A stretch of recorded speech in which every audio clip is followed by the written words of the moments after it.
स्वामी चैतन्यानंद प्रकरणात महिलांवर लैंगिक अत्याचाराचा खुलासा।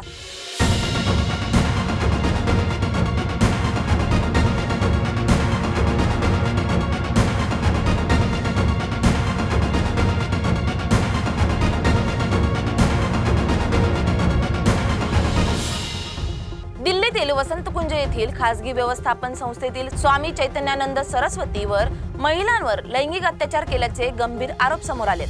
या प्रकरणात अनेक वर्षांपासून महिलांना छळले जात असल्याचे खुलासा करण्यात आलाय।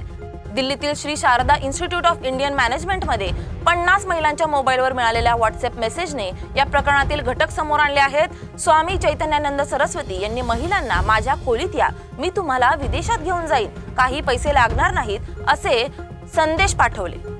पोलिसांच्या तपासानुसार 16 वर्षांपासून आर्थिकदृष्ट्या कमजोर महिलांवर स्वामी छळ करत होते। काही महिलांना बलपूर्वक शारीरिक संपर्क देखील केला गेला, तर काहींना ग्रेड कमी होण्याचा दबाव देऊन ब्लॅकमेलिंग केलं गेलं। या भयानक योजनांमध्ये 3 महिला वॉर्डन्सही सहभागी असल्याचं पोलिसांनी सांगितलंय। पोलिसांना समजले आहे त्यांनीही काही महिलांवर व्हॉट्सअप कॉल्स आणि संदेशाद्वारे दबाव टाकल्याचं समोर आलंय।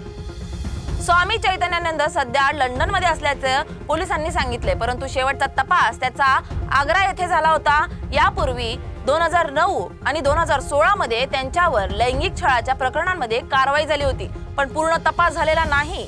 स्वामीला फसवणूक, खोटे डिप्लोमॅटिक नंबर प्लेट वापरणे अशा अनेक गुन्ह्यांमध्येही पोलीस कारवाई करतायत। संस्थेने त्यांना निकाल दिल्यानंतर बाहेर काढले असून दिल्ली पोलिसांनी तपास सुरू केला आहे। दोषी आढळल्यास कठोर कारवाई देखील करण्यात येणार आहे। दिल्लीतील या प्रकरणामुळे धार्मिक संस्थांवरील विश्वास आणि संरक्षणाबाबत प्रश्न उपस्थित झालाय। पोलीस या प्रकरणी तपास करत आहेत आणि महिलांना न्याय मिळवून देण्याचे प्रयत्न सुरू आहेत।